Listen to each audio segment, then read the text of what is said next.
Әке, барлық адам біз сияқты жақсы өмір сүре ме? Жоқ, Қазақстандағы әр отбасының мүмкіндіктері әртүрлі. Сондықтан өмір сүруі де ерекшеленеді.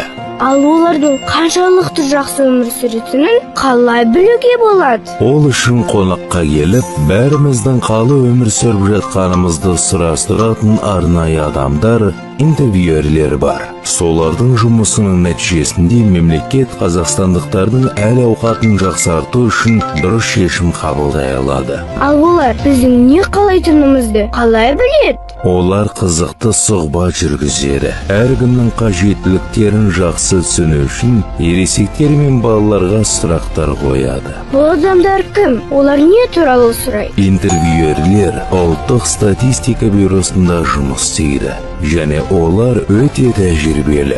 Олар денсаулық, білім, әлеуметтік қорғау және қауіпсіздік туралы сұрақтар қояды. Олар бізге де келе ме? Иә, осы кезде олар біздің үйге және бүкіл ел бойынша қала мен ауылдардағы біз сияқты мыңдаған отбасына барады. Онда мен оларды қонаққа күтемін.